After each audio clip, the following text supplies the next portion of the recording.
एक सुन के काम पूरा करके चले भी गए तो गए कहां? गए कहां? वहीं गए जहां से आए थे। तो यहाँ की माँ तो केवल कुछ वक्त के लिए मिली, यहाँ के लोग कुछ वर्षों के साथी थे, लेकिन सदा के साथी तो भगवान हैं, जहां से आए थे और जहां। इसलिए एक गुरु मिलता है रास्ते में जो हमें यह बताता है कि ये जगत के लोग हमारे नहीं, इन जगत के लोगों के भीतर बैठे जगन्नाथ हमारे हैं, वो भगवान हमारे हैं। तो एक वो गुरु होता है जो जगत से नाता तोड़कर जगन्नाथ से नाता जोड़ देता है। इसलिए मेरी मां नाता एक राम जी से दूजा नाता तोड़ दे, आशा एक राम जी की दूजी आशा छोड़ दे।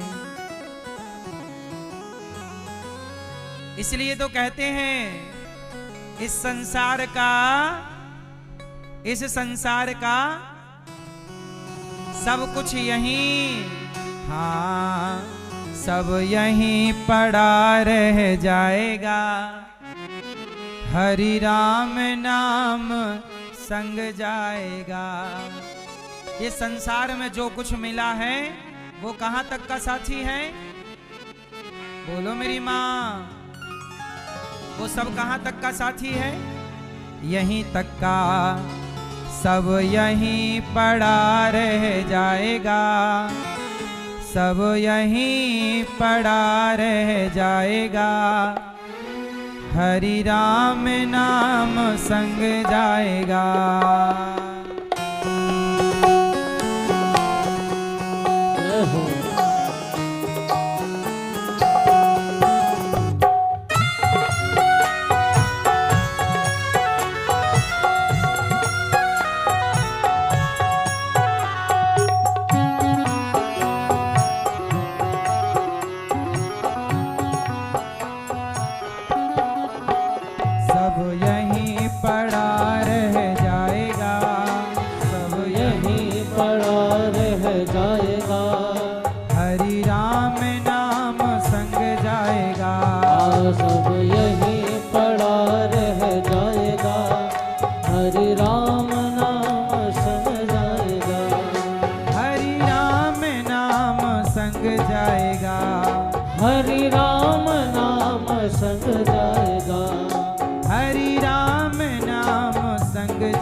चाहे कितने भी महल बना लो, चाहे कितने भी महल बना लो, चाहे जितना भी धन तुम जुटा लो, चाहे जितना भी धन तुम जुटा लो, एक रुपया एक रुपया एक रुपया संग नहीं जाएगा, एक रुपया संग नहीं जाएगा, हरि राम नाम संग जाएगा। एक रुपया संग नहीं जाएगा, हरि राम नाम संग जाएगा, सब यहीं पड़ा रह जाएगा, हरि राम नाम संग जाएगा, सब यहीं पड़ा रह जाएगा, हरि राम नाम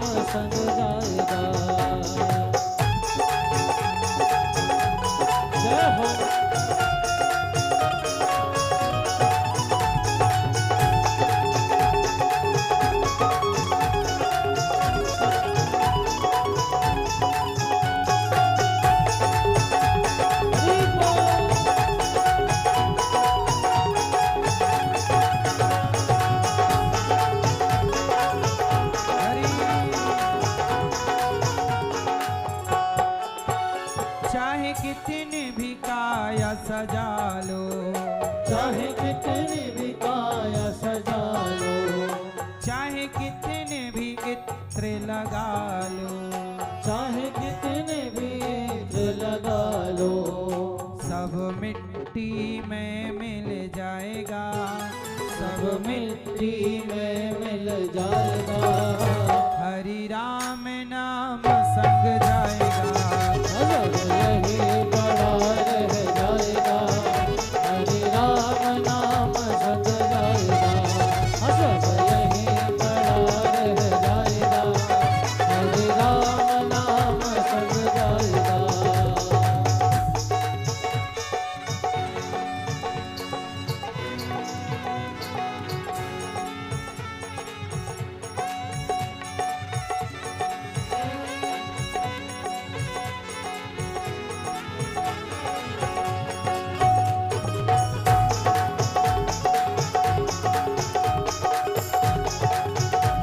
हरि राम नाम संग जाएगा, हरि राम नाम संग जाएगा, हरि राम नाम।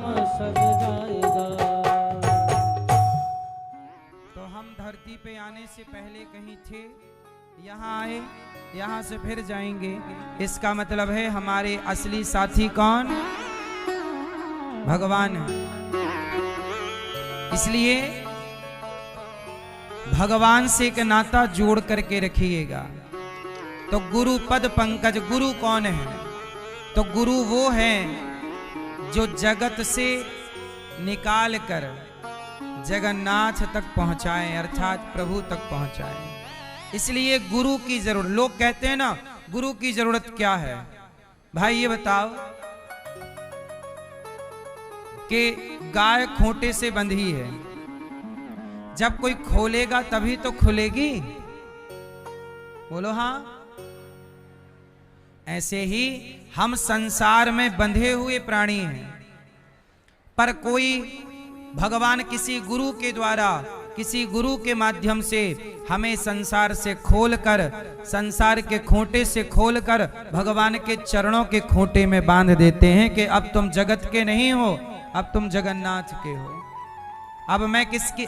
अभी तक कहते थे मैं इनका हूं, मैं इनकी हूं, अब कहने लगे प्रभु मैं आपकी हूं, प्रभु मैं आपका हूं। देखो भाव बदल गए ना, मैं आपका हूं, अभी तक ये था कि मैं जगत का हूं, अब क्या है? प्रभु मैं आपकी हूं, आपका हूं। बस विभीषण को, विभीषण क्या बोला?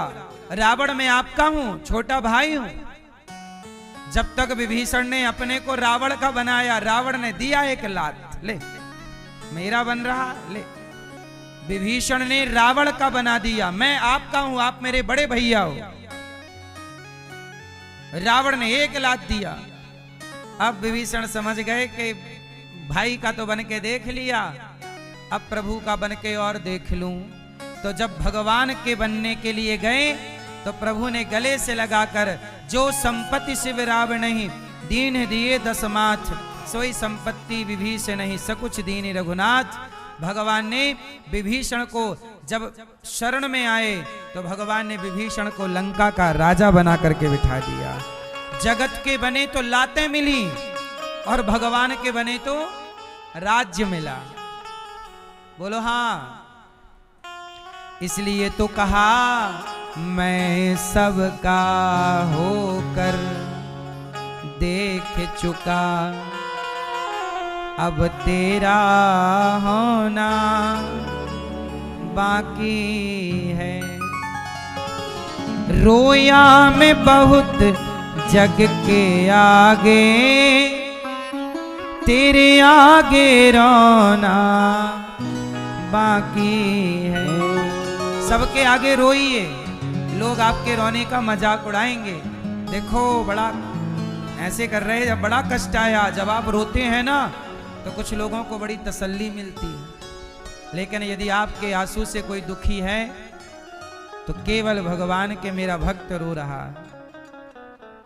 रोया मैं बहुत जग के आगे, तेरे आगे रोना बाकी है। मैं सबका होकर देख चुका, एक तेरा होना बाकी है। मैया इसलिए कहता हूं कि देखो सबके बनोगे तो लातें मिलेंगी। सुग्रीव बाली का बन गया, मेरा भाई बाली ने दिया लात और लात मारा तो भागा सुग्रीव, और जब सुग्रीव भागा तो राम की शरण में, और जब राम की शरण में आए तो लातें खाते भागने वाले सुग्रीव को किष्किंधा का राजा बना के बिठा दिया प्रभु ने। भगवान कहते हैं जगत में घूमोगे लातें बातें मिलती रहेंगी, मेरी शरण में आओ मैं तुम्हें राजा बना कर ना बिठाऊं तो कहना। आपको कोई कुछ दे सकता है तो भगवान, संसार के लोग क्या देंगे।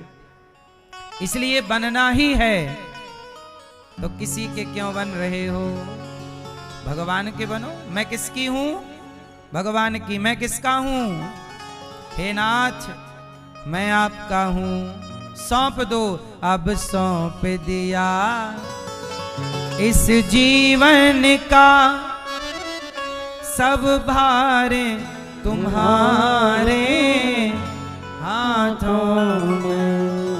अब सौंप दिया इस जीवन का सब भार तुम्हारे हाथों में। है जीत तुम्हारे हाथों में और हार तुम्हारे हाथों में।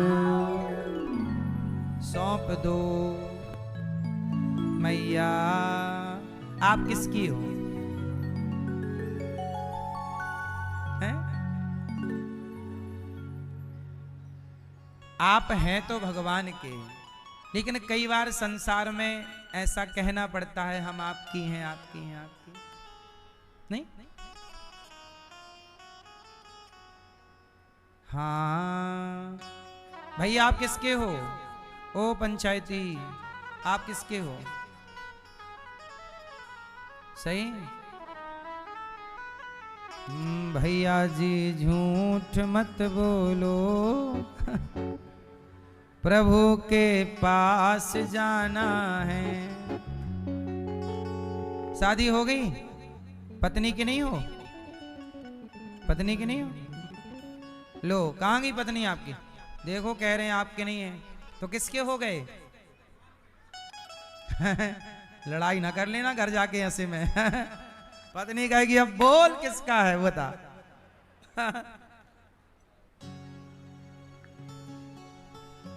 ठीक है, पत्नी का भी ख्याल रखो। पति पत्नी दोनों एक दूसरे को कहते रहा करो यूं ही कि ठीक है हम आपके हैं, लेकिन वास्तविक में भीतर से भगवान के रहो। संसार हमें कितना भी कहे कि हम तुम्हारे हैं, तुम हमारे हो, पर यह बात सच्ची है कि झूठी है, आप बताओ। कोई आपको कोई कहे कि तुम हमारे हो, ये बात सच्ची कह सकता है कोई, हमारे हो तो कह ही सकता है, लेकिन सच बताओ आप किसी के हो सकते हो, बोलो कौन किसका है, चलो बताओ। संसार में आपका कौन है, आप बताओ। भैया बताएंगे बीच वाले, आपका कौन है। माता पिता आपके हैं। अच्छा ये बताओ, ये जो आपकी आंखें हैं ये आपकी हैं, आपकी हैं। अच्छा ये बाल आपके हैं, सही।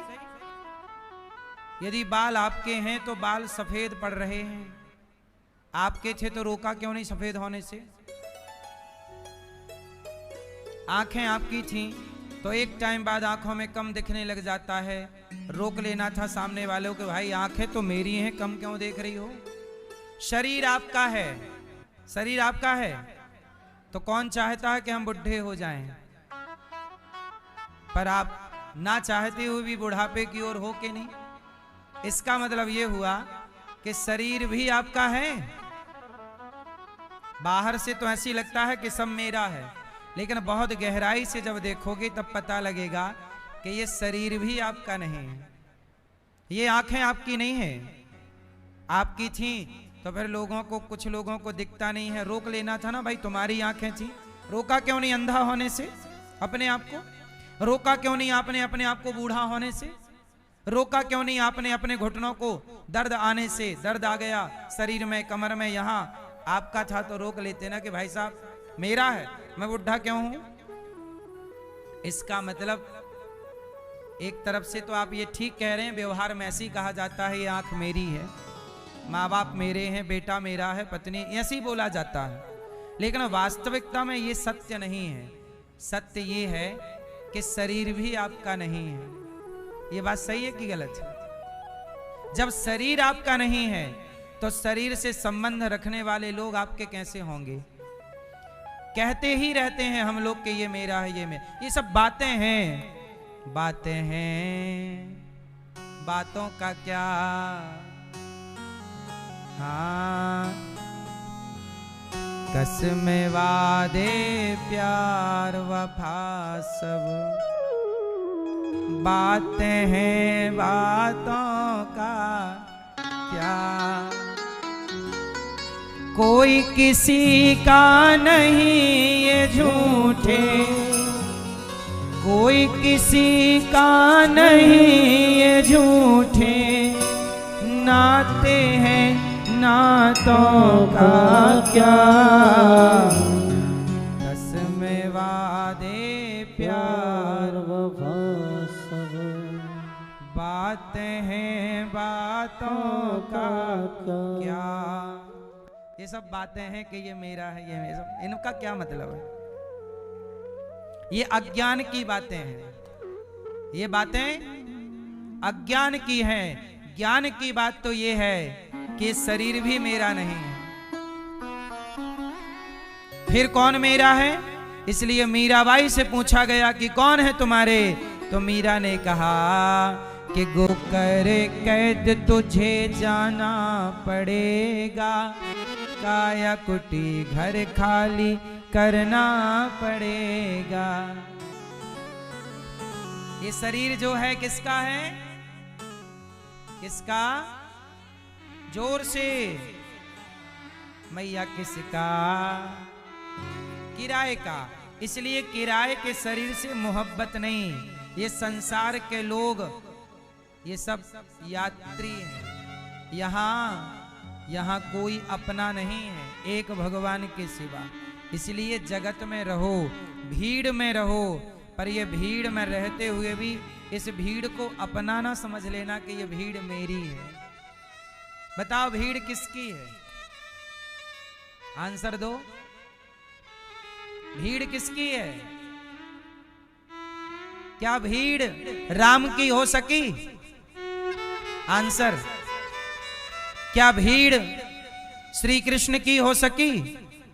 फिर भगवान के अपने लोगों ने, अपनी अयोध्या की नगरी के लोगों ने भगवान राम सीता मां पर आरोप लगा दिया कि नहीं?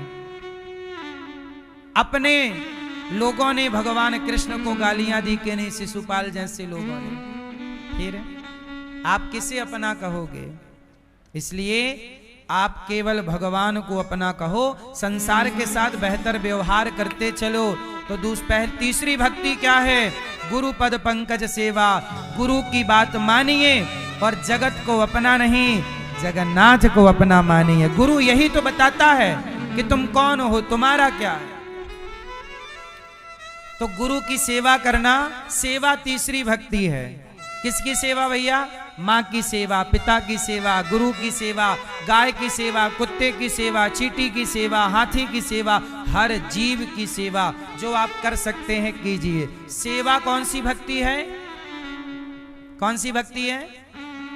कौन सी? तीसरे नंबर की। कौन सी भक्ति है? क्या? सेवा। आप अपने माँ की सेवा करते हो? माँ की सेवा करो, पिता की सेवा करो। ये दास अनिरुद्ध गौरी गोपाल आश्रम में 315 वृद्ध माओं की सेवा करता है। समय से माओं को नाश्ता, समय से माओं को दवाई, समय से दूध, समय से भोजन। आज हमारी माओं को भोजन में किसी माँ ने कहा हमें गुलाब जामुन रसगुल्ला खाना है, तुरंत माओं को रसगुल्ले बनवा के दिए गए। तो हमारी माएँ जो खाना चाहती हैं, सभी माओं की वह सेवा होती है। सेवा, ये दास अनिरुद्ध सेवा ही करता है वृद्ध माओं की। गौरी गोपाल आश्रम में हमारी माएँ रहती हैं ना, सेवा। इसलिए यहाँ संतों की सेवा, माओं की सेवा, भक्तों की सेवा, सेवा ही तीसरी भक्ति है। गुरुपद पंकज सेवा तीसरी भगति अमान, चौथी भगति मम गुणगन करहि कपट तजिगान। भगवान की कथा सुनना पहली भक्ति है और कथा सुनाना। आप अपने घर जाओ, अपने बच्चों को कथा सुनाओ, भगवान के लेसन सुनाओ, पाठ सुनाओ, भगवान कृष्ण की, राम की, अच्छे लोगों की, भक्त की बातें सुनाओ। ये सुनाना चौथी भक्ति है। जैसे पहले की दादी बच्चों को कहानियों में संस्कार दे दिया करती थी। श्रवण कुमार की कहानी आप अपने बच्चों को सुनाते हो? कहानी आप नहीं सुनाते हैं? अच्छा, आपकी माँ सुनाती है। अच्छा, बच्ची बड़ी हो नहीं, जब छोटी थी तब की बात पूछ रहा हूं मैं। सुनाए? आपने सुनाए कि नहीं? सुनाया करिए बच्चों को। एक श्रवण कुमार थे, वो अपने माँ बाप को यात्रा करा रहे थे। उन्होंने अपने माँ बाप की सेवा की। ये जब आप सुनाएंगे तब ना बच्चों के अंदर भी सेवा के संस्कार घुसेंगे। एक हरिश्चंद्र नाम के राजा थे, वो सत्य बोला करते थे। जब हरिश्चंद्र की कथा सुनाओगे तब बच्चों के अंदर सत्य बोलने की इच्छा जागृत होगी। आप सुनाते कुछ नहीं। पहले की दादी नानी बच्चों को खेल खेल में एक कहानी सुना के सुलाया करती थी। है याद के नहीं? हाँ, एक था राजा, एक थी रानी पुरानी, दोनों मर गए, खत्म हुई कहानी। एक राजा था, एक रानी थी। एक दशरथ जी नाम के राजा थे, एक कौशल्या नाम की रानी थी। उनके पुत्र हुए राम, जिनकी सौतेली माँ का नाम कैकेयी था, जिनके कहने से राम को वनवास दे दिया। और राम ने एक बार भी नहीं कहा कि मेरी गलती क्या है। ये कहानियां आप नहीं सुनाएंगे तो राम का आदर्श बच्चों के जीवन में स्थापित कैसे होगा? कौन जिम्मेदार है? आज बच्चे बिगड़ रहे हैं, कौन जिम्मेदार है? क्या माँ बाप जिम्मेदार नहीं है? माँ बाप का पूरा ध्यान फेसबुक व्हाट्सएप पे धरा है, इंस्टाग्राम पे है। माँ बाप भी तो टाइम नहीं दे रहे हैं। चाणक्य ने कहा है माता पिता के लिए, चाणक्य ने कहा माता शत्रु पिता वैरी, ये न बालो न पाठिता, न शोभते सभा मध्य, हंस मध्य वको यथा। ये हम नहीं कह रहे हैं, चाणक्य कहते हैं कि जो माता पिता अपने बच्चों को सही संस्कार नहीं देते, वह माता पिता अपने बच्चों के सबसे बड़े दुश्मन हैं। माँ भी दुश्मन हो सकती है बच्चे की, बाप भी दुश्मन हो सकता है बच्चे का। कौन सा बाप, कौन सा पिता जिसने पैसे बहुत कमाए पर बच्चे को क्या नहीं दिया? संस्कार। वो माँ जिसने बच्चे को संस्कार नहीं दिया। इसलिए कहता हूं मेरी माँ, थोड़ा थोड़ा टाइम बच्चों को दिया करो, संस्कार दिया करो, कैसे बोलना है, कैसे बातें करनी है। अहंकार, आजकल के लड़कों को बड़ा अहंकार रहता है। आजकल कल भैया एक बता रहे थे कि आजकल हम लोग दारू ना पिए तो सामने वाला कहता है तुम तो गंवार हो, कुछ जानते नहीं हो। आजकल पार्टियों में दारू पीने का प्रचलन है। यदि आप पियोगे तो वो लोग मानेंगे आप बहुत पढ़े लिखे अच्छे लोग हैं, और नहीं पियो तो कहेंगे तो गंवार है, क्या जानता है। क्यों? ये सही है कि नहीं? ऐसी मानसिकता हो गई ना समाज की कि दारू पीने वाले को वो सही मान रहा है और ना पीने वाले को गलत। ऐसा है? सही है ना भैया? अब बताओ क्या बदलाव आ गया है कि बुराई को लोग सही मान रहे हैं और अच्छाई को गलत, कलयुग है, कलयुग तो आज उल्टी गंगा बहा रहा है। माता पिता को बेटा ठोकर लगा रहा है। हाँ, तब एक ही था रावण और एक ही थी सीता। तब एक ही था रावण और एक ही थी सीता। अब हर गली में रावण, पहले एक ही रावण था और एक ही सीता। अब हर गली में रावण सीता चुरा रहा है। अब हर गली में रावण सीता चुरा रहा है। कलयुग तो आज उल्टी गंगा बहा रहा है। बोलो हाँ मैया। भारत की प्यारी बहना तुम सावधान रहना। भारत की प्यारी बहना तुम सावधान रहना। भैया पापी भी हाथों अपने, पापी भी हाथों अपने राखी बंधा रहा है। पापी भी हाथों अपने राखी बंधा रहा है। कलयुग तो आज उल्टी गंगा बहा। कलयुग में शराब पीने वाले को बड़ा इंटेलिजेंट, पढ़ा लिखा, होशियार, और ना पीने वाले को गंवार, कुछ नहीं जानते तुम, ऐसा कलयुग है साहब। बुराई का बोलबाला तो रहेगा। बोलो हाँ। मंदिर सोना, मंदिर सोना सोना रहेगा। भरी रहेंगी मधुशाला पिता के संग भरी सभा में। नाचेगी घर की बाला ऐसा कन्या दान पिता ही कन्या का धन खाएगा। रामचंद्र कह गए सिया से ऐसा कलयुग आएगा। मंदिर सुना। अब मंदिर में आरती होती है आपके गली मोहल्ले में, गांव शहर में जो मंदिर है बगल वाला मंदिर में इलेक्ट्रिक घंटा लगा है। शाम को 6 बजे बटन चिटकाओ, टन टन टन टन टन टन टन टन टन टन।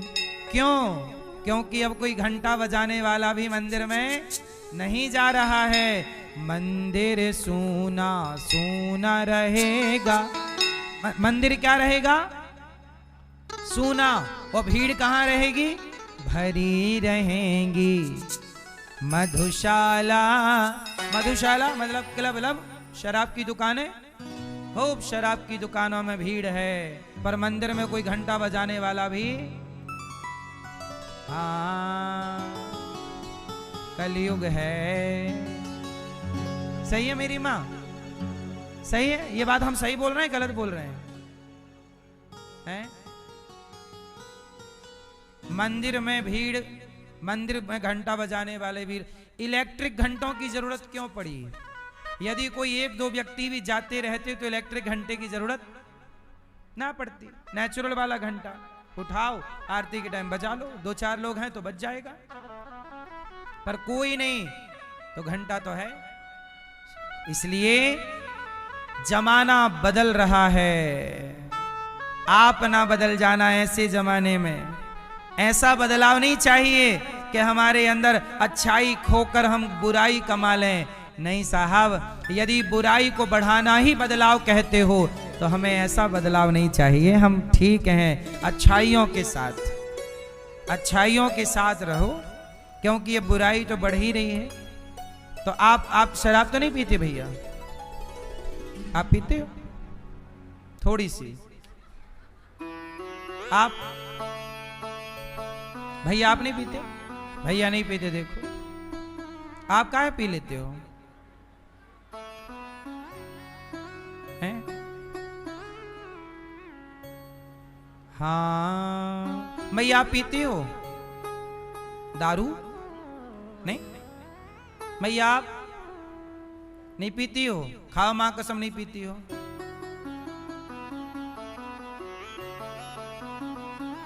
मैया आप पी ली, मैया आप दारू पीती हो?